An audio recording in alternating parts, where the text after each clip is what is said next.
Hello, today I'm going to talk you about the novel Once a Runner, written by John L. Parker Jr.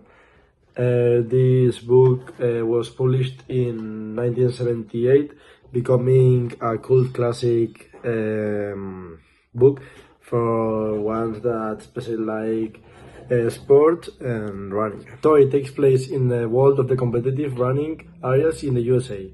The writer John Parker was also a runner, so the book is written in a very realistic way. First of all, I'm gonna do a summary of the history. The novel follows the life of Queston Cassidy, a very talented university runner who wants to become one of the best runners in the history. The novel shows how Cassidy has to deal with some problems in his life and in the running that put his athletic career in danger. For this reason, at the end of the history, Cassidy has to focus totally in training to achieve his goal. His goal was to run a mile in less than 4 minutes.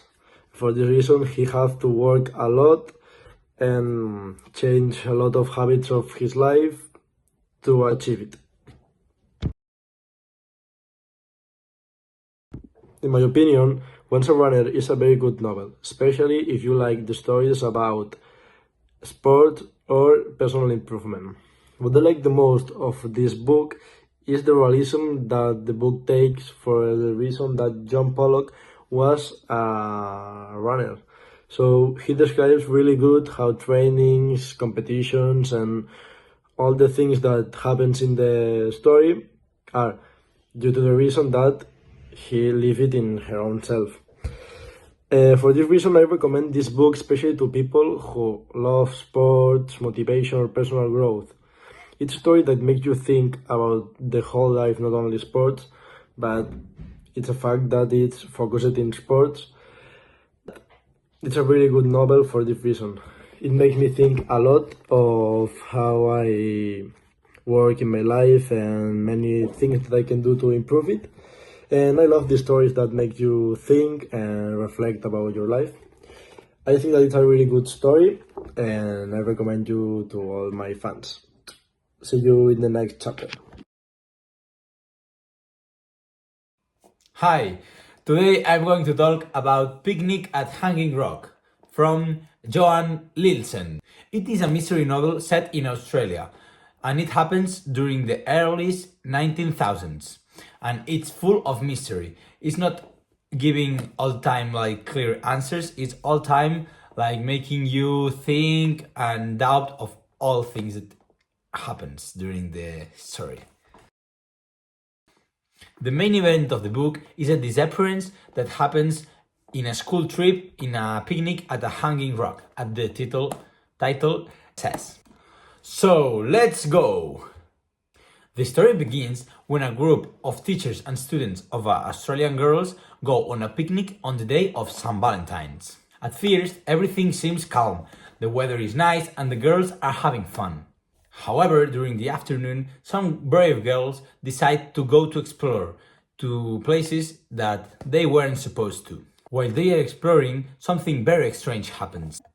They disappear. There is no sign of a struggle, any problem or sign of what happened, and no one sees exactly what happened. After the disappearance, the school is deeply affected, and students and teachers start feeling fear and confusion. Also, as is normal, the families want to find answers of what happened. The police also investigates the case, and despite their effort, they can't find any sign of what happened to their girl.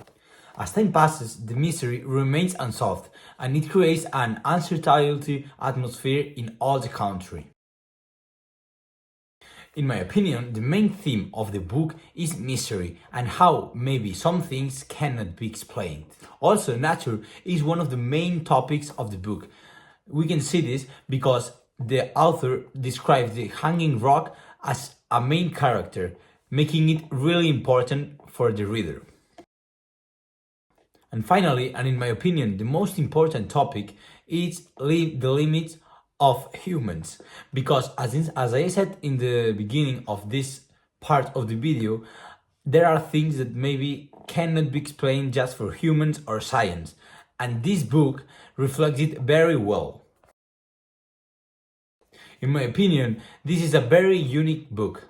I really like it because I like mystery books, because I think it's easier to follow them because you are attached to it and you like reading it. But it's true that at some point it has been a bit tough for a teenager, because at some points, like some description is like a whole page, and it's like maybe I would like to be it like more quickly. The main point to create this atmosphere of mystery is that the author doesn't like give you clear answers, or it's always like giving you little teasers for you to imagine like the solution of the mystery. However, I think that it can be at some points a bit confusing, because especially at the end it left a lot of things unexplained and you just have to imagine. Conclusion! Overall, I'd say that Picnic at Hanging Rock is a very fascinating book, which is recommended to people that likes mystery books, and specifically to people that like to explore human limits. Outtakes and bloopers. How's it? Ah. At some... Oh, de toda la vida.